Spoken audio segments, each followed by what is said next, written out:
కొత్తపల్లి గ్రామంలో జరుగుతున్న ఇసుక అక్రమ రవాణాను అడ్డుకున్న రైతులకు బీజేపీ నాయకులు మద్దతు.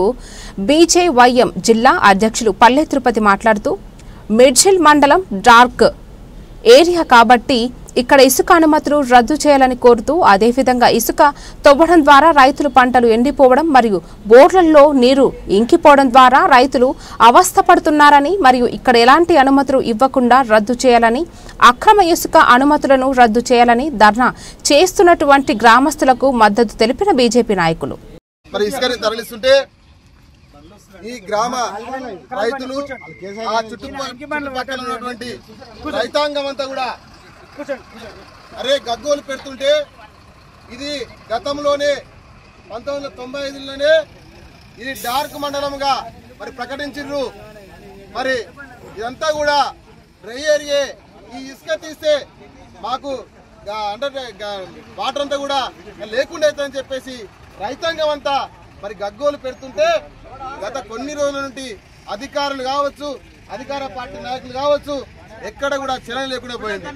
ఒకసారి ఇందాక ఇక్కడ ఉన్నటువంటి కొత్తపల్లి రైతులు అక్కడ ఏం జరుగుతున్నది, అక్కడ ఎన్నెన్ని సమస్యలు ఉన్నాయని చెప్పేసి వారు ఇందాక మాట్లాడడం జరిగింది.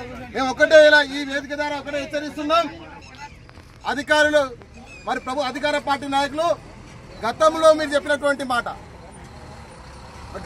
చెప్పినటువంటి మాటనే ఆనాడు రైతుల పక్షాన ఉంటాని చెప్పారు.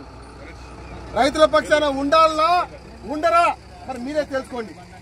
లేదా మీరు చెప్పింది ఆ రోజు ఏంటంటే చెంచాడు ఇసుక తీసుకోపోనడం, కానీ చెంచాలు తీసుకోలేరు కాబట్టి ఇలా పెద్ద పెద్ద ఇటాయిలతో బొక్కేలతో లారీలు తీసుకుపోతున్నామని అదన్నా చెప్పండి ప్రజలకు.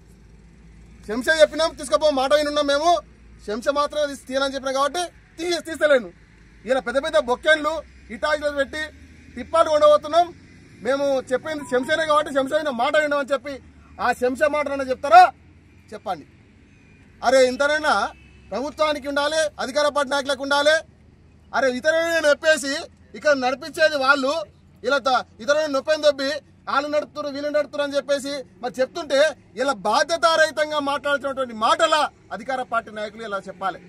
ఇలా ఎమ్మెల్యే గారు, ఇక్కడ ముఖ్యమంత్రి మీరే, ఇక్కడ ఎమ్మెల్యే మీరే, మీరు అనుకుంటే ఒక క్షణం కాదా రైతులు వచ్చి మీ దగ్గరకు వచ్చి వేడుకుంటే నడిపేది లేదు అని చెప్పి రైతులతో మాట్లాడుతున్నావు.